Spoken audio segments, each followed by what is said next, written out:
Hi again then guys, and welcome to episode 31 of Forget Your Warranty, the review series for the aftermarket cars, the aftermarket tuner versions of some of Gran Turismo's, generally speaking, more popular vehicles. RX-7s, Skylines, Evos, and in the case of this car, the Fairlady Z or Fairlady Z, in particular the 350Z as a base model. Now this car is one of two versions of the Fairlady, which you can get from the Nismo dealership. You've got the S-Tune, which is this car, and then you've also got the apparently superior Z-Tune. However, the Z-Tune is one of only 4 cars that I've ever reviewed for Gran Turismo that I've put in a dedicated series called Boat. The better off avoiding these series, because it's one of those cars, very few, which I would say no one needs to buy. There are some cars which you can say, well, surely someone will like it, or someone will find some kind of use for it that no other car can have, if for nothing else than just having it as a collector's piece. And to some degree, you could even say that about that model. Some people will buy it just because I've said don't. That's just the nature of the internet. But those cars are a total waste of money. And the reason why, as I covered in that episode, is because that car is worse than this one in every significant way. It's 3 times the price, weighs more, does have more power, but is somehow still slower.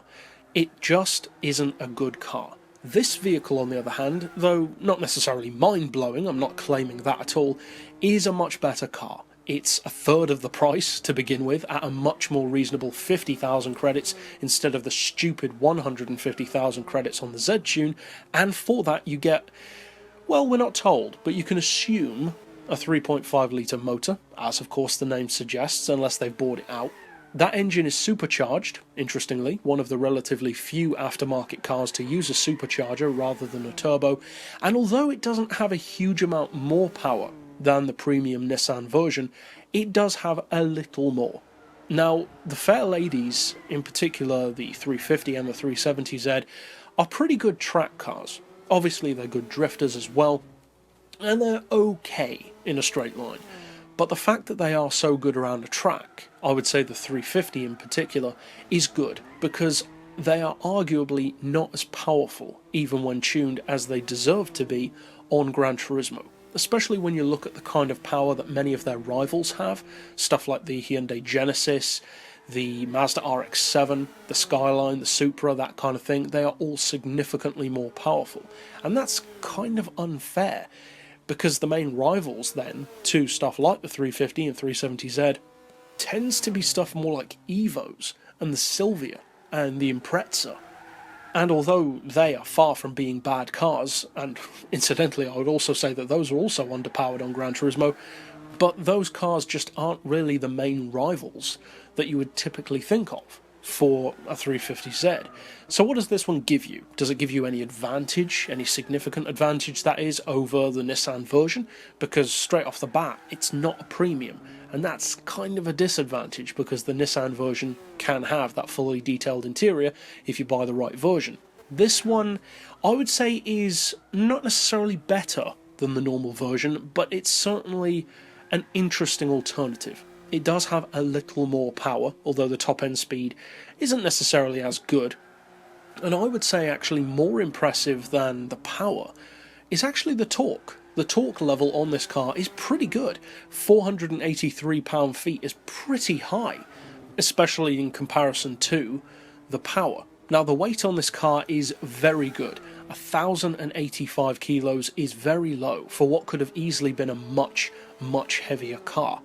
The Z-Tune, for instance, which is a much heavier car, and the fact that the weight is so low means that even though it doesn't have the sheer power of many of the other cars in this series, like Skylines, etc., it still puts out 531 horsepower per tonne, and that is not bad, not for a car with only moderate power, compared to the very high power of the Mine Skyline, the Blitz Skyline, all that kind of stuff, where you're running 700, 800, 900 horsepower, whereas this one's got not much more than half that to be working with, so that's a good horsepower per tonne to have from a car like this. And even the PP level, which could very easily be too high for its own good, I would say isn't really.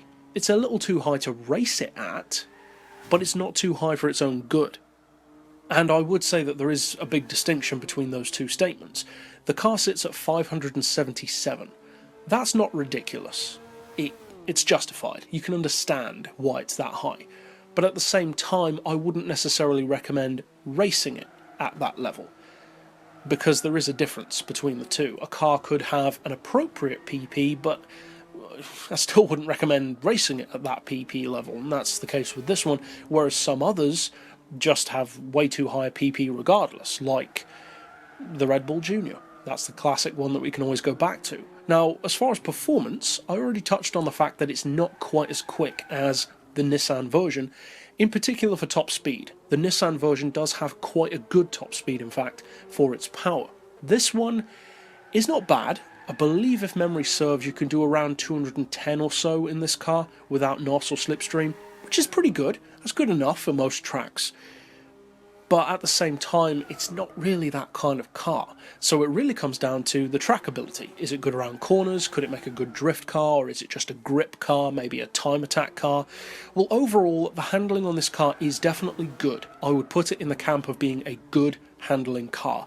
Is it better than the normal Nissan version? Not necessarily, but to be honest, I don't think that's the fault of the car. I think because it's a non-premium, the Nissan just feels better to drive because it is a premium. More effort is put into modelling those premium cars into the game, and they generally feel better to drive. So this one, in comparison, can feel a little bit numb. But overall, if you're looking for a more affordable, interesting choice of aftermarket car with definite track potential, this one's worth a look. But that's it overall for this particular pick. I'll see you guys next time, and as always, thanks for watching.